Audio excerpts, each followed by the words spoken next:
দর্শক, আমাকে অনেকে বলেছেন জামায়াত ইসলামীকে নিয়ে কিছু বলতে, বিশেষ করে জামায়াত ইসলামের এই মুহূর্তে কোন জিনিসটা দরকার, যে জিনিসটা জামায়াত ইসলামীর নাই, টোটালি নাই। আমি এটা বলতে পারবো, সেটা হচ্ছে আমি জানি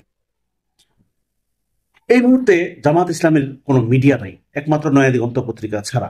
নয়া দিগন্ত পত্রিকা তাও জামায়াত ইসলামের বলা যাবে না, কারণ এটা একটা নির্দিষ্ট, একটা লিমিটেড কোম্পানি, নিরপেক্ষ সংবাদ পরিবেশন করে। এই যে কয়েকটা মিডিয়া আছে তার মধ্যে ধরেন নয়া দিগন্ত একটা, আমার দেশ একটা, এছাড়া আর কোনো মিডিয়া আছে? নাই। টেলিভিশন আপনি একটাই দেখেছি আমি, সেটা দিগন্ত টিভি, যে নিরপেক্ষ সংবাদ উপস্থাপন করত, নিরপেক্ষ সংবাদ মানুষকে জানাইতো। সেই টেলিভিশনটা আওয়ামী লীগ সরকার বন্ধ করে দিয়েছিল, এবং সেই যে 2013 সালের 5ই মে 6ই মে বন্ধ করেছিল, আওয়ামী লীগ সরকার পতনের পর পর্যন্ত বন্ধই আছে, এবং এখন পর্যন্ত বন্ধ আছে। যদি অনুমতি দিয়েছে, কিন্তু জামাত শিবির বলেন বা এই যে একটা ম্যানেজমেন্ট কমিটি ছিল, তারা কিন্তু এই দিগন্ত টেলিভিশনকে আনার একটুও চেষ্টা করছেন না। এই লেকিংসটা আগামী নির্বাচনে হয়তো জামাতের জন্য একটা খারাপ দিক। আপনি হয়তো এখন দেখবেন বাহ্যিকভাবে সব টেলিভিশনে মোটামুটি জামাত শিবিরের লোকজনকে ডাকছে, কিন্তু আপনি কি জানেন নির্বাচন পর্যন্ত জামাত শিবিরের লোকজনকে ডাকবে? নির্বাচন হবে, বিএনপি ক্ষমতায় যদি আসে, তাহলে জামাত মাইনাস। এটা ক্লিয়ার কাট আমি বলতেছি, আমি জানি, এই জন্যই বলতেছি। এখন তাও সবাইকে ডাকে না। আপনি দেখবেন, খেয়াল করে দেখবেন যে জামাত শিবিরের গেস্টকে যাকে ডেকে আনা হয় টকশোতে, বেশিরভাগই হচ্ছে জুমে যুক্ত করা হয়। আর মূল যে গেস্ট, সেটা বিএনপি মনা হোক, তাকে স্টুডিওতে আনা হয়। তার মানে দেখেন, আপনি চাইলেই, যিনি জুমে যুক্ত হয়েছেন যে অতিথি, তাকে আপনি চাইলেই অফ করে দিতে পারবেন, কিন্তু স্টুডিওতে যে অতিথি, তাকে কিন্তু আপনি অফ করবেন না, করতে পারবেন না, কারণ উনি কথা বললে কথা উনি আর হবেই। দেখেন, এই হচ্ছে ট্রিক্স। এবং আমি লিখে দিতে পারি, নির্বাচন হবে, যদি বিএনপি ক্ষমতায় আসে, তারপরে জামাত মাইনাস হয়ে যাবে মিডিয়া থেকে। অতএব দিগন্ত টেলিভিশন নামে যে টেলিভিশনটা ছিল, এই টেলিভিশনটা 24 জুলাইয়ের পর নতুন করে অনুমতি নেওয়া হয়েছে, তাদের উপর যে নিষেধাজ্ঞা ছিল সেটা প্রত্যাহার করে নেওয়া হয়েছে, কিন্তু 1-1.5 বছর হয়ে গেল টেলিভিশনটা এখন আলোর মুখ দেখে নাই, এবং ভবিষ্যতেও দেখবে বলে মনে হচ্ছে না। এবং এই মুহূর্তে নয়া দিগন্ত পত্রিকা ছাড়া জামাত শিবিরের আর কোনো মিডিয়া নাই। যেগুলো আছে, যেগুলোতে জামাত শিবিরের নিউজ কভার করা হয়, সেগুলো আসলে সেই আওয়ামী সৃষ্টি এবং আওয়ামী লীগের দোসর, একই সাথে এখন বিএনপি হয়ে গেছে সব। তার মানে একটা সহজ জিনিস সহজভাবে জামাত ইসলামের মানুষগুলো, জামাত ইসলামের শীর্ষ নেতারা বুঝতে পারে নাই। এবং আগামী নির্বাচনে এই মুহূর্তে মানে আমার দেখেন, আমি যেটা বলতে চাই সেটা হচ্ছে যে কোনো দরকার নেই জামাতের পক্ষে কথা বলার, কোনো দরকার নেই শিবিরের পক্ষে কথা বলার। আপনি নিউট্রাল একটা নিউজ দেন, সত্য একটা খবর আপনি দেন, যেটা অথেন্টিক খবর সেটাই আপনি দেন। এই খবরটাই তো মানুষ জানতে চায়।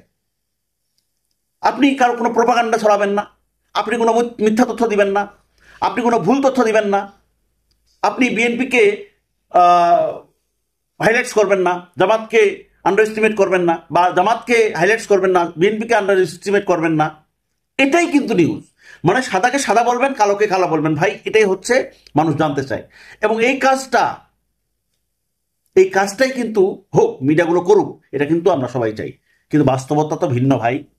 বাস্তবতা হচ্ছে আপনি কালোকে কালো বলবেন না, সাদাকে সাদা বলবেন না। মিডিয়াগুলোর অবস্থা এখন এই হয়ে গেছে। সো আপনি দেখেন, জামাত এবং বিএনপির যেখানে যেসব বিষয়ে ক্লাস, সেখানে বিএনপির পক্ষে অবস্থানটা নিচ্ছে কিন্তু মিডিয়াগুলো। জামাতের পক্ষে অবস্থানের মতো কোনো মিডিয়া নাই। জামাতের শিবিরের পক্ষে মিথ্যা প্রপাগান্ডা ছড়াচ্ছে অনেক মিডিয়া, ভুলভাল তথ্য দিচ্ছে। তার মানে এখন বুঝেন তাহলে কোথায় গিয়ে আমরা দাঁড়িয়েছি, কোথায় যাচ্ছি। অতএব জামাত ইসলামের সবচেয়ে বড় ভুল হচ্ছে এই দিগন্ত টেলিভিশনকে অনিয়ারে না নিয়ে আসা। ভাই, একটা টেলিভিশন অনিয়ারে আনতে কয় টাকা খরচ লাগে বলেন? কয় টাকা লাগে? খুব বেশি টাকা লাগে? আহামরি কোনো টাকা লাগে না। আপনি মোটামুটি ভাবে নিয়ে আসেন না, দরকার নাই তো এত কিছু। আপনি 50 লাখ টাকা, 1 কোটি টাকা আপনি দিতে পারবেন না? ওই 1 কোটি টাকা দিয়ে আপনি চ্যানেলটা নিয়ে আসতেন, 50 লাখ টাকা দিয়ে নিয়ে আসতেন। আপনি 50 লাখ টাকা দিয়ে আনাও সম্ভব, ভাই হাতে হাতে এখন মোবাইল, মোবাইল দিয়ে প্রয়োজনে নিউজ হবে, আর সেটা টেলিভিশনে অনিয়ার হবে, অনলাইন প্ল্যাটফর্ম থাকবে। কিন্তু মানে জামাত শিবিরের নেতারা এই জিনিসটা তাদের মাথায় ঢুকানোই যাচ্ছে না তাদেরকে। ভাই এখন অনেক পপুলারিটি অর্জন করছেন মনে হচ্ছে আপনারা অনেক পপুলার হয়ে গেছেন, মানুষজন আপনাদেরকে চায়, বিএনপির প্রতিপক্ষ হিসেবে আপনারাই আছেন, আওয়ামী লীগ তো নাই। তাহলে যদি সামনে নির্বাচনে প্রশাসন আপনাদেরকে হেল্প না করে, হেল্প বলতে এটা না যে আপনাদেরকে জিতাই দেওয়া, হেল্প হচ্ছে যে নিরপেক্ষ থাকা। প্রশাসন যদি নিরপেক্ষ থাকে সেটা এক হিসাব, প্রশাসন যদি নিরপেক্ষ না থাকে তাহলে আপনি কোনোভাবেই বিএনপির বিজয় ঠেকাতে পারবেন না। সবচেয়ে বড় কথা হচ্ছে বিএনপি সামনে নির্বাচনে পেশি শক্তির ব্যবহার করবে। আপনি খবর নিয়ে দেখেন সারা বাংলাদেশে এখনই জামাত কি নিষিদ্ধ সংগঠন? মহিলা জামাতের কর্মীদেরকে তালিম করতে দিচ্ছে না কেন? এটা জবাব দিতে পারবেন আপনি? ঠেকাতে পারছেন বিএনপি ওলাদেরকে যারা হচ্ছে ওই তালিম করতে বাধা দিচ্ছে? কয়েকটা ডিস্ট্রিক্টে কয়েকটা জেলায় এই ঘটনা ঘটছে, নোয়াখালী সহ।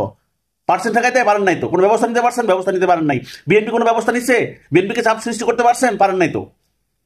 তাহলে এটাই হচ্ছে সমস্যা। অতএব তারা পেশি শক্তির ব্যবহার করবে নির্বাচনে, আপনি যতই আপনি গার্ড দেন না কেন। খালি প্রশাসন যদি নিরপেক্ষ থাকে তাহলে তারা যতই পেশি শক্তির ব্যবহার করুক পারবে না। কারণ পেশি শক্তি ব্যবহার করবে, প্রশাসন বলবে ওকে স্থগিত ফলাফল, স্থগিত নির্বাচন। তো এখন আমার বক্তব্য হচ্ছে যে জামাত শিবিরের বোঝা উচিত যে একটা মিডিয়া খুবই দরকার, digital media, television, satellite channel এবং দিগন্ত টিভির মতো একটা টেলিভিশন চ্যানেল আপনার মানে সত্যনিষ্ঠা, সত্য হিসাবে সাদাকে সাদা বলবে, এই নিষ্ঠাই তো দরকার। আপনি কি কোনো খারাপ কাজ করেন? জামাত শিবিরের লোকজন খারাপ কাজ করে? তাহলে জামাত শিবিরের যাই নিউজ করুক না কেন ভাই, সত্যনিষ্ঠা করলেই কিন্তু জামাত শিবিরের পক্ষে চলে যায়। তাহলে মিডিয়াটা কতটা জরুরি, একটা টেলিভিশন চ্যানেল কতটা জরুরি বিএনপি জামাতের জন্য? সবচেয়ে বড় ল্যাকিংস এখন বিএনপি জামাতের জন্য এইটাই, যে বিএনপি জামাত সবচেয়ে বড় ভুল করছে এই দিগন্ত টেলিভিশনকে অনেয়ারে না আনে। দর্শক, এই বিষয়ে আপনার কোনো মন্তব্য থাকলে কমেন্টসে জানান। ভিডিওটি ভালো লাগলে শেয়ার করুন। ধন্যবাদ। আসসালামু আলাইকুম।